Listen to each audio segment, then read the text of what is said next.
Life does not always go as planned.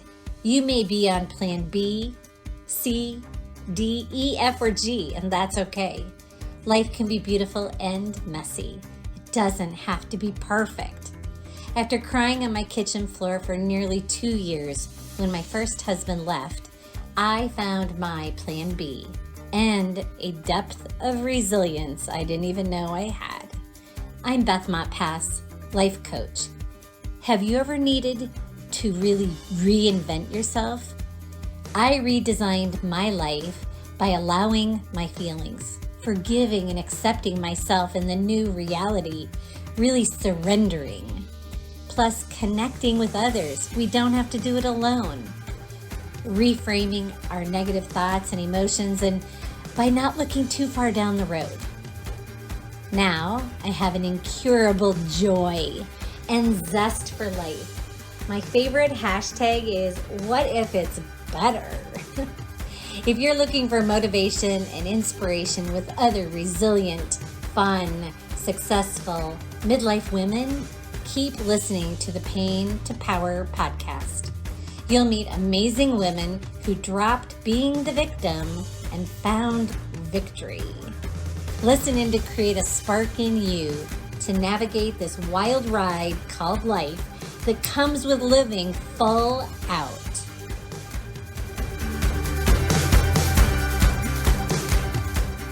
Hello, my friends. I get to make sure you can see both Nina and I today. Nina, welcome. Thank you, Beth. It's so exciting to be here. I know, you guys, you're getting a rare treat. You're getting to meet one of my personal friends today. And just so you know, I want to read her bio for you. Nina Obier is a speaker and FUNness facilitator. I love the fun in that. In her keynotes and play shops, she brings positive energy and this unique ability to make the complex simple. Nina is the host of a live talk show titled Cup of Joy, where women of faith share in and join in and celebrate what's going right. Did you hear that, people? Like, she's focused on what's going right. It's so brilliant. She loves taking selfies. You got to follow her on Facebook, people, and on Instagram, actually Instagram. She's crazy fun, crazy fan of game nights, and she uses the phrase, in my humble opinion, a lot.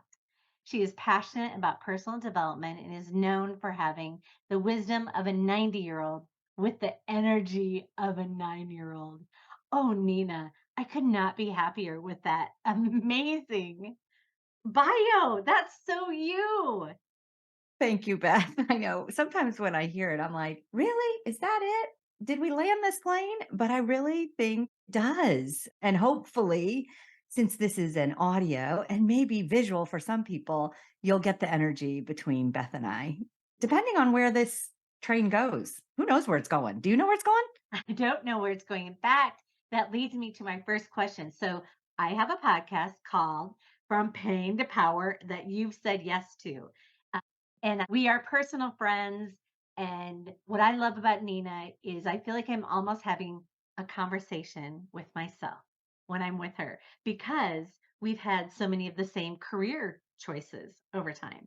But you found yourself saying yes to this for whatever reason. I don't even need to know if your arm was twisted to be here. But I'm curious to know what comes up for you when I say from pain to power, because we could talk about a dozen different items, but like in this moment right now, with your hand on your heart, which you've taught me to do, what comes up for you? Hmm.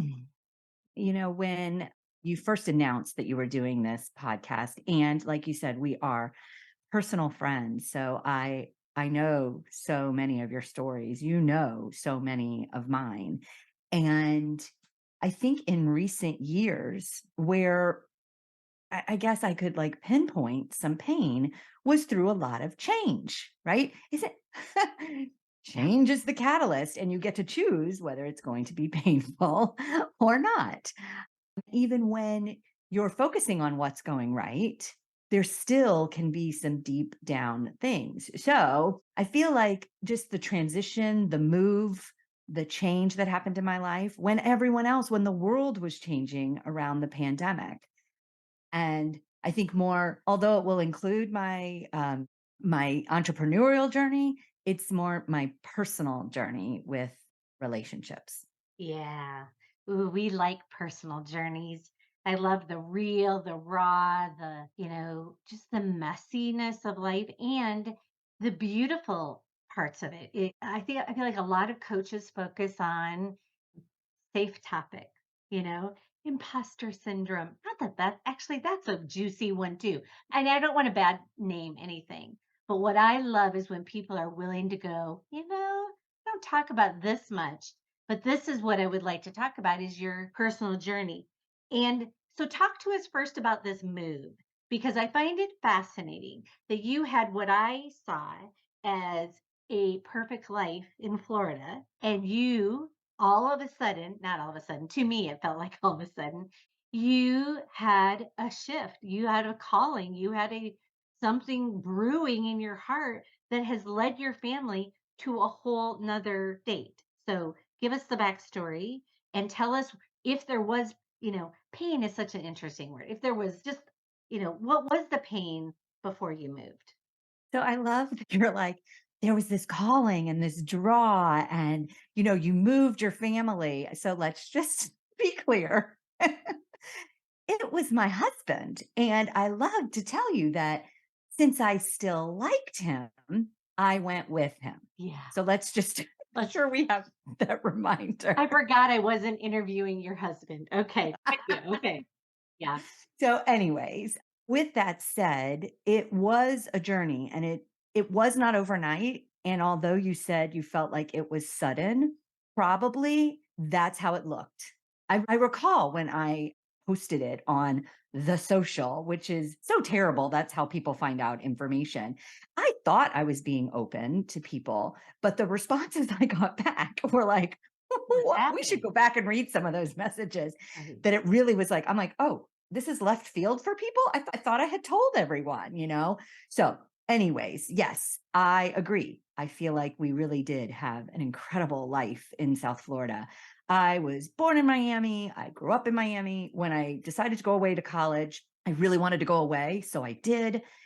Went to Connecticut, met my husband. Then he and I lived in New York. Then we lived in San Diego. And then we were brought back to Florida. And it just so happens it was when our first daughter was born.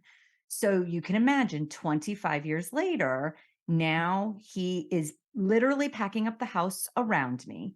And of course, it is funny now. This is 3 years ago, but it's the truth. Like when we tell it, people are laughing, thinking this really didn't happen. But I had an office upstairs and I just kept going about my business, having my calls with you, having my calls with my clients. I was already doing a lot of my business online, which, as you can imagine, became a blessing when we moved. And the house is emptying around me. And I haven't packed my clothes.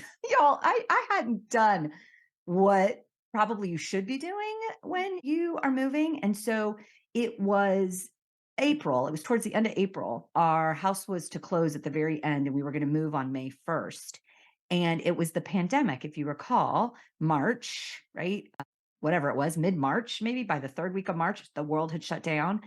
And the real estate industry, all industries didn't know what to do, right? So they started to make a lot of concessions and do a lot of different things. And, I mean, although we have incredible faith, I don't know. I'm like, what if it doesn't happen? What if it doesn't? What I was focusing on what if it doesn't when I like to focus on what if it's better. Whoa. Self-coaching. Did you self-coach yourself right out of that, or you only know that looking back? Think I'm just recognizing this right now, which is Yeah. interesting because maybe that was part of my story, anyways, right? My husband is leaving. Seriously, guys, do still like him. So I'm going to go, but it's not exactly with this open heart and open, mind. I'm not saying I was totally shut off from it, but I had my reservations because of the life we had built in South Florida. Go So ahead. let me just make a point, underscoring here a little bit, because a lot of times people have to feel big feelings and a lot of excitement and really feel like it's a heck yes or it's a no to move. And what I hear you saying is you trusted Pete to have that heck yes. And you were sort of in the I'm going where you're going. And I know the weather was concern for your daily outdoor walks, but I hear from the get go your trust in your spouse and your trust in your faith, and that trust in the universe wasn't going to steer you wrong, just like with something very big like your residence.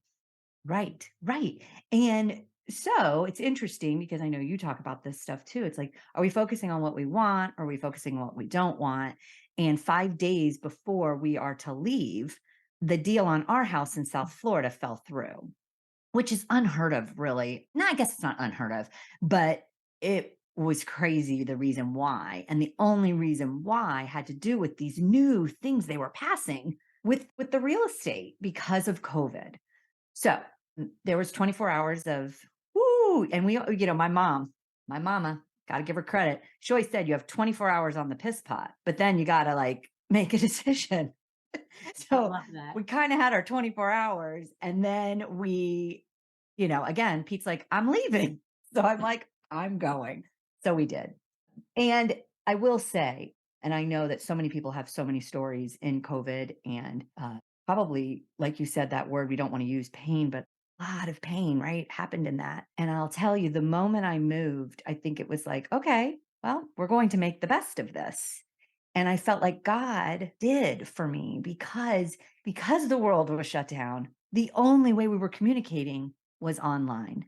And I got to stay connected to my church, my Emmaus group, which is a big part of my journey, all my clients. Like I got to just build upon what I was already doing. And I'm like, I can do this, Your right? Toastmasters group, My where Toastmasters group. where you felt community, you could sort of bring it with you, so to speak, or you could plug back into it even though you moved. So huge blessing. Huge, huge blessing. So it took it took me a while to recognize that. So a big part of me, and I think when we described my energy and people and taking the selfies and all that kind of stuff, you know, none of that's happening because we're not, with humans anymore, face to face. The interesting part is, I think many different parts of the country did different things. So some, A nice way to I put know, it. Yeah. I know. Some were like, just go do, right? Yeah. And so although we had traveled a lot, so that was helping with the transition. We traveled a lot back to Florida because of Pete's work, all that kind of stuff. What really happened one morning was I realized I could no longer go to church online. That I just this wasn't working anymore. It was working until it wasn't working anymore. And so I decided to visit one of the local churches in person. And again, although my husband and I are both of the same faith, he was no longer going to church. And I could feel that this was something that was so important to me that I decided to go. And that was probably my first thing that I did that was related to seeing people like on purpose face to face. Because again, I'm not going to lie, we traveled during COVID. I went back to see my family. People came to visit us, all that kind of stuff. And people can say whatever they want to say, but we made our choice to do that. Yep, I did too. Yeah. So although I went to church and I was like, oh my gosh, okay, this is what I needed. I I didn't want to go there alone. And even though I did, I went week after week after week. And I chose the 7:30 mass in the morning so it wouldn't disrupt anything I was doing with my husband, because it was all about us and sitting on our patio and doing all that kind of stuff. But I finally thought, you know what? I'd like him to join me. So I'm going to ask for a gift for Mother's Day, and that would be for him to come to mass with me. I didn't know this part of the story. Yeah. And so, you kind of like, I mean, maybe it's right, maybe it's wrong, but are you going to say no to if like that? Right. Brilliant. Brilliant. And he said, all right, what are we going to do for breakfast after? I'm like, I don't know. We can come back and I can make something. And he goes, I've always wanted to go to this diner that you drive by every time. It's called Stack's Original. And I'm like, okay. He goes, can we go there after? And I said, if you're good at mass, we can go to breakfast. Bribery gets us everywhere. Doesn't it though? Doesn't it though? So I will say that one moment has turned into pretty much an almost every Sunday activity now. I don't even know. And back then I didn't know what it would mean today, right? As part of my journey. Right. And I love how unattached you were, that you were going at 7:30, which I think is a crazy hour. It's almost still dark. In fact, it is dark in Iowa portions of the year. And you were unattached. It wasn't like throwing down you do this or not. You really just led with your own leadership, with your own heart. Can you underscore for everyone and me, like, so if you were to say what the pain is or was, what words, what language would you put on it? That then you eventually went to, found community, found real people to hug. Your husband's going with you to church. It's everything you've ever wanted. But what was it what? So again, as I was telling my like happy part of the story, that thank you, God, you kept me connected, in these other areas. And although I'm so grateful and I recognize that that got me to a certain point, I think the pain was actually realizing we're not vacationing here. We're not just visiting. Now, for the part of the story, we actually built a house. So, and I know that's not a normal thing, maybe that you do later in life, right? Some people do. I didn't think we were ever going to build a house, in our time. Our first house, although it was a brand new house, we didn't start the build. We kind of finished the build. Our second house was a resale. And then now here we are, you know, moving, building from scratch. So we lived in an apartment for 10 months. So again, this like, I think, has anyone ever been in a situation you're going along, right? You do see the glass half full, right? You have that in your DNA. So you're like, I'm going to enjoy it. I'm going to explore. I'm going to do all these things. But how much of your life can just be this perpetual, I don't know, vacation, I guess is the only thing I can say. We were leaving, we were coming back. People were visiting us, they were coming back. I was all in for it. I love to host, as you know that.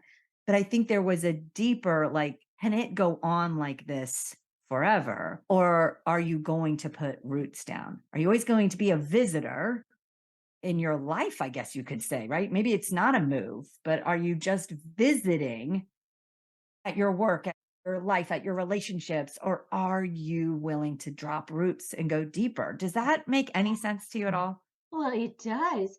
I was guessing it was something around community, intimacy, and connection. That is what I'm hearing in this is you threw your heart over the fence with your new home, which is in where are you now? It's called Travelers Rest, South Carolina. I Yeah. mean, come on. And we live, it's the upcountry of South Carolina. So we're not by the water, we're by the mountains. And we live on Upcountry Lane. And then we lovingly called our house Upcountry Retreat. I mean, it has all the makings, right? Yeah. But if you're not, that's the only thing, is taking roots. Like, and I love anyone and everyone who has come and who will come to our house. We want to share this area with you. But until, I finally said enough is enough, right? I don't think I started to really get past, we'll call it pain, but this whole like, oh my gosh, we moved. Are we crazy? Why did we do this? My mom and dad are still alive. My sister's, still there. Left family and an incredibly huge network of friends. Yeah. What a a lot of people would say, I am not that big of a risk taker. I couldn't do that. And I'm also thinking, like, so I want to spend the most of our time talking about how great your life is now, but I feel like I can't leave like the pain yet of what were some of the struggles, because I'm sure it's easier to see now that you're not in them. What was it like not having Pete go with you to church? What was it not like not putting roots down in the last few places? So what was that?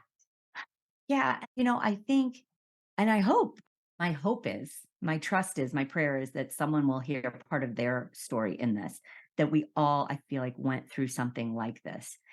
And if you were like you and I, we did our, as our friend Jack would say, level best to stay connected to people, right? And we created communities online, and we, the audio only app where we do Cup of Joy, we did in Clubhouse. That was huge. But again, recognizing it's almost like it's two different realities, right? So the pain I was feeling was I had these moments where I could connect with you or other people, and they were moments of the day. And I was keeping busy. And I mean, oh my gosh, work was really, it was on a roll there for a while until it wasn't, right? And I think that was another big one that I did not plan. It was because I was collaborating with someone else that plan then happened for me, we'll say. Yeah. Back then, I might have said it happened to me. But I feel like the pain was I had this beautiful home. Like I said, I had people, but people I already knew coming and going. But to rely so heavily on really what was a different part of your life and not to go all in on your current life, you're really, I think you know this, but maybe you need to hear it. You're doing yourself a disservice, Yeah.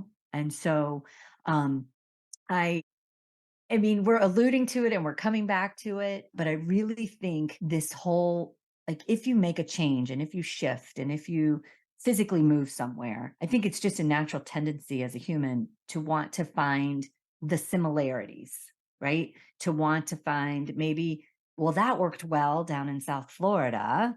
Let me see how it's going to work here. And again, I have to use the example of the church because um, I only went to that church because of the time, so that I would not disrupt my time with Pete because he was not coming to church.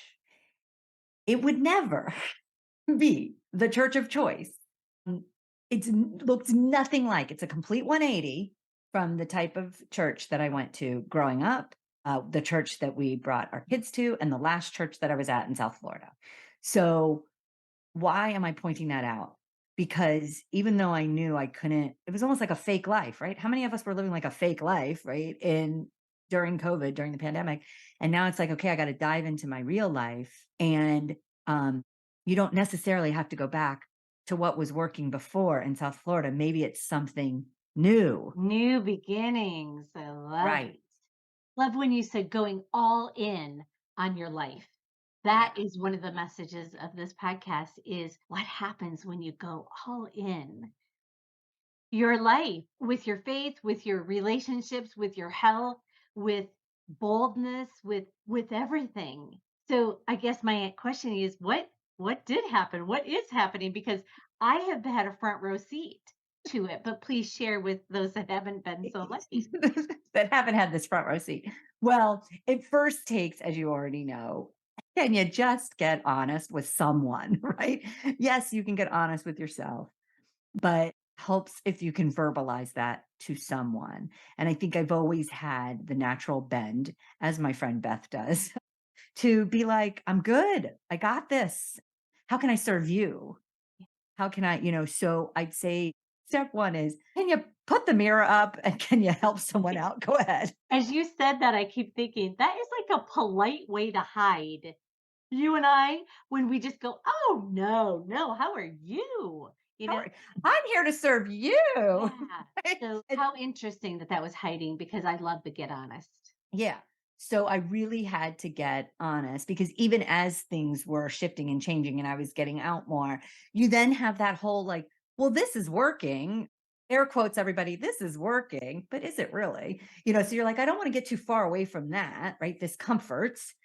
But I just know that I know now God is saying, there's more, there's more.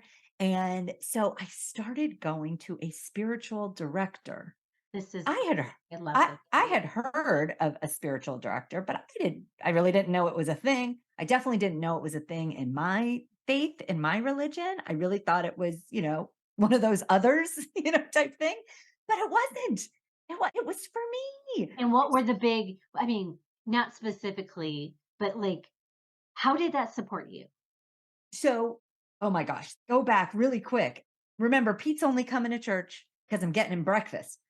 But then he keeps coming and then he keeps nudging me saying, are we going to sign up to belong to this church? Are we going to sign up to belong to this church? I'm like, I'm getting to it. Are we going to sign up to belong to this church? Meanwhile, in my mind, I'm going, isn't there another church? This isn't even the one. This is nothing like I'm used to, right? But he keeps nudging me. And all I want is to be with my husband, church, to build that relationship together. So I'm like, all right, I guess I'm signing up for this church. And then the bulletin comes with all the things they offer, and I scan it and I join the knitting ministry. Yes, knitting. And I asked to have a spiritual director. Two things that are like, what? They're not your usual. They're not my usual.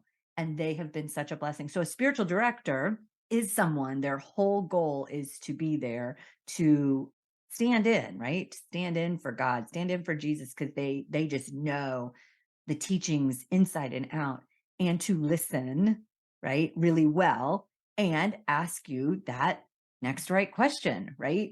Like a And so, mirror, like a mirror.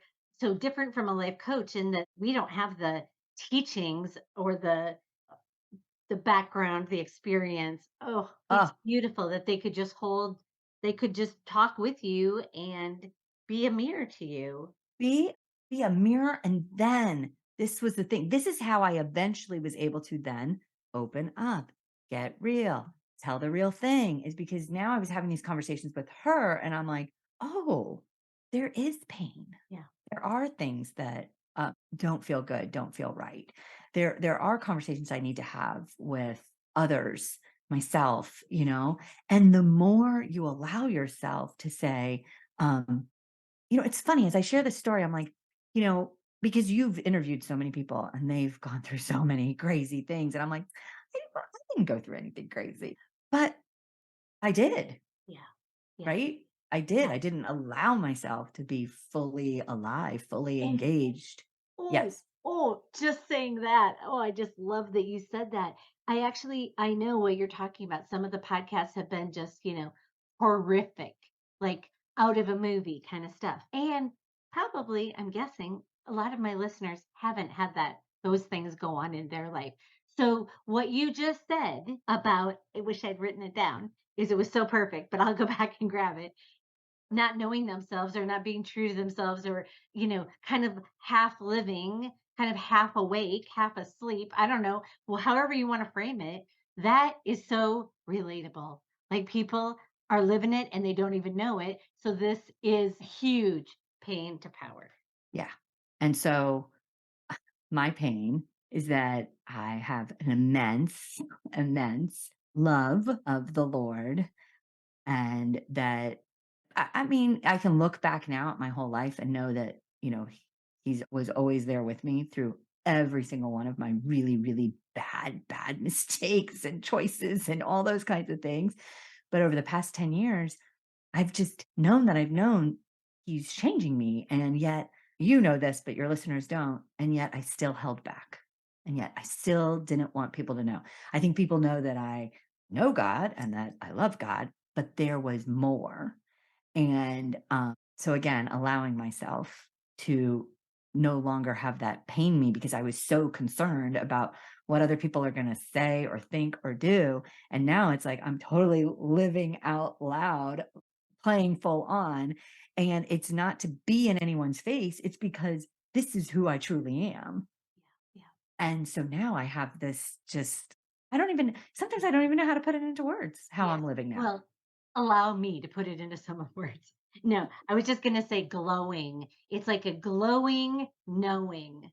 Oh my gosh, that rhymes. A glowing knowing. But that is what I feel when I'm with you. And you're quiet. You're not showy about it. You just wait until people have their moment, you know, picturing you as a coach or a facilitator or spiritual director of your own, you doing that someday.